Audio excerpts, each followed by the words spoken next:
ब्रेकनंतर शहरांच्या बातम्यांमध्ये आपलं पुन्हा एकदा स्वागत। देशातल्या सर्व स्त्रियांसाठी शिक्षणाची दारं खुली करून देणाऱ्या भारतातल्या पहिल्या महिला शिक्षिका सावित्रीबाई फुले यांची काल 188वी जयंती साजरी करण्यात आली। सावित्रीबाई फुलेंच्या जयंतीनिमित्त एका गोष्टीकडे लक्ष वेधावंसं वाटतं आणि ती गोष्ट म्हणजे सावित्रीबाई आणि महात्मा ज्योतिबा फुले यांनी जिथे स्त्री शिक्षणाची मुहूर्तमेढ रोवली त्या पुण्यातल्या भिडेवाड्याची आज दुरवस्था झाली आहे। बघूयात यावरीलच आमचा हा स्पेशल रिपोर्ट। पुण्यातला हा भिडेवाडा आज मोडकळीस आला असला तरी भारतातील स्त्री शिक्षणाचा मजबूत पाया याच वाड्यात घालण्यात आला आणि त्यामुळेच आज देशातील स्त्रियांना विविध क्षेत्रात आपल्या कर्तृत्वाचा ठसा उमटवता आला। समाजाचा प्रचंड विरोध झुगारून 1 जानेवारी 1848 मध्ये महात्मा ज्योतिबा फुले आणि ज्ञानज्योती सावित्रीबाई फुले यांनी याच भिडेवाड्यात देशातील मुलींची पहिली शाळा सुरू केली। स्त्रियांच्या जीवनात अमूलाग्र क्रांती घडवणाऱ्या भिडेवाड्याचं राष्ट्रीय स्मारक करण्याची घोषणा झाली, मात्र प्रत्यक्षात काहीच झालं नाही। काय दशा वाड्याची आहे, काय प्रशासनाचं लक्ष नाही की काही नाही, काय दशा करून ठेवली या वाड्याची। आशिया खंडातली पहिली मुलींची शाळा काढलेली महात्मा फुलेंनी त्याची इतकी दयनीय अवस्था झालेली आहे की आज त्या वाड्याची म्हणजे राहण्याची व्यवस्था केलेली नाहीये, काहीच नाहीये। फुले दाम्पत्यांना वंदन करण्यासाठी देशाच्या कानाकोपऱ्यातून मोठ्या संख्येने लोक इथे येतात, मात्र वाड्याची ही अवस्था पाहून इथे येणाऱ्याचं मन विषण्ण होतं।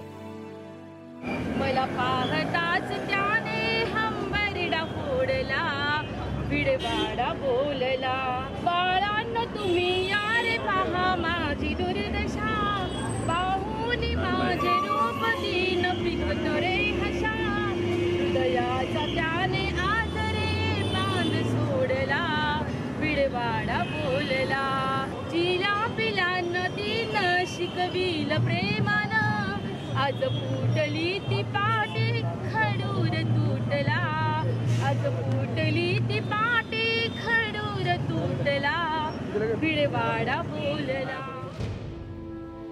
2008 मध्ये राज्य सरकारनं भिडेवाडा राष्ट्रीय स्मारक म्हणून घोषित केला, मात्र राजकीय इच्छाशक्तीच्या अभावामुळेच अनेक वर्षांपासून भिडेवाड्याचं काम रखडलंय। भिडेवाड्याचं राष्ट्रीय स्मारक होण्याला विलंब लागणं हे राज्यकर्त्यांची इच्छाशक्ती क्षीण आहे हे असं आहे आणि याचं कागदावर याचं उत्तर मिळतं। कोर्टामध्ये जे सरकारी वकिलांनी ॲफिडेव्हिट सादर केलेलं आहे त्याच्यामध्ये इथं शाळा नव्हती असं म्हणले त्यांनी। यासारखा आणि दुसरीकडे मंत्री येऊन इथं या रॅलीमध्ये सांगतात की मी या वर्षी ते करून घेणारच, त्यामुळं अत्यंत हा क्रूर असा विनोद घडतोय, त्यांना याचं भान नाहीये। गेल्या 13 वर्षात स्मारकाच्या अनेक वेळा घोषणा झाल्या, बैठका आणि मोर्चेही निघाले, मात्र भिडेवाड्याच्या अवस्थेत काडीचाही बदल झाला नाही। राज्यात अनेक सरकारं आली आणि गेली, मात्र भिडेवाड्याची अवस्था कुणालाच दिसली नाही। देशातील स्त्रियांना शिक्षणाची दारं खुली करणारा भिडेवाडा शेवटच्या घटका मोजतोय, मात्र आधुनिकतेचं प्रतीक असलेला हा भिडेवाडा टिकावा असं पुण्याच्या कारभाऱ्यांना का वाटत नाही, हा खरा सवाल आहे। व्हिडिओ जर्नलिस्ट निखिल करंदीकरसह अद्वैत मेहता, न्यूज 18 लोकमत, पुणे। ब्रेकनंतर एक चिंताजनक बातमी आहे मुंबईमधून। मुंबईच्या आरे कॉलनीतले जंगल हे मुंबई शहराचं फुफ्फुस मानलं जातं, मात्र या जंगलात असंख्य वन्य प्राणी आहेत, मात्र इथे शिकाऱ्यांचा वावर वाढला असून वन्य प्राण्यांच्या अस्तित्वाला आता धोका निर्माण झालाय। मुंबईच्या आरे कॉलनीतील वन्यजीवांचं अस्तित्व धोक्यात आलंय। हे फोटो त्याचा ढळढळीत पुरावा आहेत। शिकाऱ्यांच्या जाळ्यात अडकून बिबट्या आणि सांबराचा मृत्यू झालाय। हा कुजलेला सांगाडा बिबट्याच्या मादीचा असून शिकाऱ्यांच्या सापळ्यानं तिचा घात केलाय। बिबट्याप्रमाणेच सांबराचीही शिकार करण्यात आली आहे। वन अधिकाऱ्यांना याच परिसरात शिकाऱ्यांनी लावलेले अनेक सापळे आढळून आलेत। खरं तर वन्यजीवांच्या सुरक्षेची जबाबदारी वन खात्यावर आहे, मात्र शिकाऱ्यांवर वन खात्याचा वचक राहिलेला नसून शिकारी बिनदिक्कतपणे सापळे लावून वन्यजीवांची शिकार करतायत। 31 डिसेंबरला रात्री आम्हाला जसं माहीत पडलं का एक लेपर्डची शिकार झालेली आहे, ठीक आहे. त्या अनुषंगाने आम्ही सर्च ऑपरेशन सुरू केलं. आज सकाळी आमची 3 टीम तयार केली आम्ही, फॉरेस्ट डिपार्टमेंटचा स्टाफ आणि काही व्हॉलंटियर्स मिळून 3 ठिकाणी 3 टीमला आम्ही पाठवलं. आम्हाला 16 स्नॅच जागोजागी भेटले. ते 16 स्नॅच म्हणजे 16 फास असतात. ते बिबट्यांना किंवा कुठल्याही वन्य प्राणीला त्या फासामध्ये अडकून शिकार करण्यासाठी ते लोक लागत जंगलामध्ये. वन खात्याच्या कर्मचाऱ्यांना ज्या ठिकाणी हे वन्य प्राण्यांचे सांगाडे आढळून आले आहेत तिथून हाकेच्या अंतरावर टीव्ही मालिकांचं शूटिंग सुरू आहे. सापळ्यात अडकलेल्या वन्य प्राण्यांचा आवाज ऐकूनही फिल्म सिटी प्रशासनानं त्याच्याकडे दुर्लक्ष केल्याचा आरोप स्थानिकांनी केलाय.